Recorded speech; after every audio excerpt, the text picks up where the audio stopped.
Bagong araw, panibagong luto serye na naman tayo mga kaprobinsyano. Dahil nakalipas na ang Pasko at bagong taon, back to normal na naman po ang ating buhay. At syempre, back to school na naman ang aking mga estudyante. Kaya eto, maaga na naman tayong naghatid sa kanilang mga paaralan. Syempre, ang last stop natin sa school ni Mrs. Nagtatakbo pa nga at late na raw siya. Pagkahatid ko nga sa kanila, dumiretso na rin ako dito sa aming palengke para bumili ng ating lulutuin ngayong araw. Dahil ang ating recipe for today's video ay sinaing na galunggong. Dalawang klase nga pala ang pwede nating pagpilian. Yung tinatawag nila na galunggong na japayuki. Tapos yung isa naman yung bilog. Pinili ko nga pala yung bilog dahil sa tingin ko mas masarap ito. Napatawa pa nga kanina si ate at sabi ko masasama siya sa vlog ko. Pagkatapos ko kong bumili ng isda, dumiretso na rin ako dito sa likod ng palengke para bumili ng bawang sibuyas at luya. Naubos na kasi yung mga stock natin nung dumaan yung mga okasyon. At bago naman ako umuwi, dumaan ako dito sa isang bilihan ng gamit. Bibili lang ako sandali ng lagaring kahoy. At meron lang tayong gagawing project. Kainam yata ng lagari na to. Mukhang masipag Ilang lamisita kaya magagawa nito bago masira. Pagkatapos dumaan na rin ako dito sa bilihan ng feeds. Talagang marami tayong istasyon bago umuwi. Medyo malayo kasi tayo sa palengke. Kaya kapag nandito ako, sinusulit ko na. Basta meron lang pambili. At pagdating ko nga ng bahay, eto na naman ang aking mga ligpitin, kumakaway. Ligpitan ko na raw muna sila bago daw ako magluto. Konti pa lang naman kasi ang gamit namin dito sa bahay. Kaya syempre, pagkagamit mo, kailangan mong ligpitan agad. At habang nga ako'y nag-uurong dito, nagpapapansin naman itong alaga kong ibon na si Martir. Malapit na siguro itong magsalita at kung ano-anong huni na ang nagagaya niya. Ang naririnig ko sa kanyang madalas yung putak ng manok at huni ng mga bibe. Yun kasi ang maiingay dito sa kusina, kaya yun ang kanyang mga ginagaya. Pagkatapos ko ang magligpit, dumiretso agad ako dito sa puno ng mga saging para kumuha ng dahon at gagamitin natin ito mamaya sa pagluluto ng sinaing na galunggong. Pagkakuha ko nga ng dahon, natanong ko naman itong mga bunga ng sampalok. Ay sipag talagang mamunga. Nanungkit na ako agad at gagamitin natin itong pang-asim. Maganda kasi itong gamitin kaysa sa mga nabibiling powder. Asim natural ba? Ito at lilinisin naman natin ngayon itong ating nabiling galunggong. Magaganda itong nabili natin at ang lalaki. Kaya nga pala isda ang ating recipe ngayong araw. Nananawa na ako sa puro karne. Dahil nadalas ang mamantikang pagkain nung dumaan yung mga okasyon. Kaya ngayon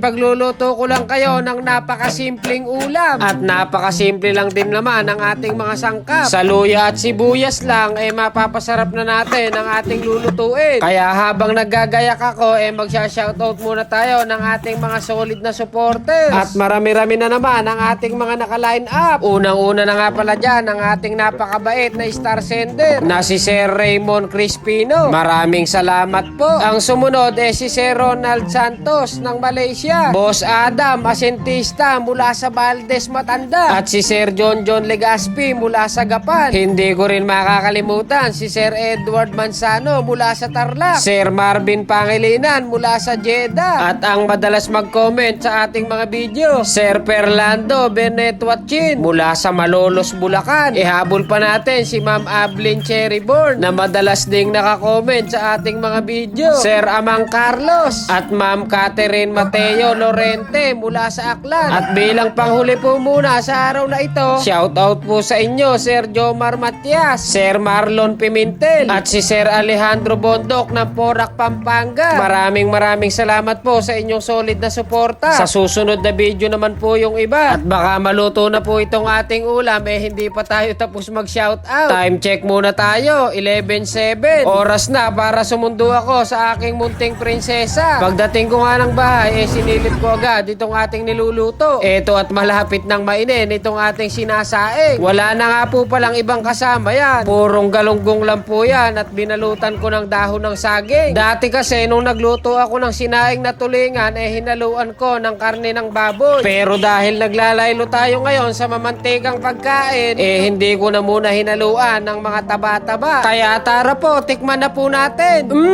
Solid ang asim. Sabaw pa lang nito, ulam na. Tudahagod sa lalamunan ng asim. Matagal lang din talagang iluto yung ganitong klaseng ulam. Dahil kailangan kasi dito, maganda pagkakasaing dito sa isda. Nasa 2 oras mahigit ko siguro itong niluluto. Kaya eto, hinango ko na agad at Tom Jones na po kami. Pinartneran ko lang ng all-time favorite na sausawan. Tara po, samahan nyo na po kaming kumain. At sumabay na nga pala yung 2 kong poging bayaw na yan. Simpleng ulam pero rock.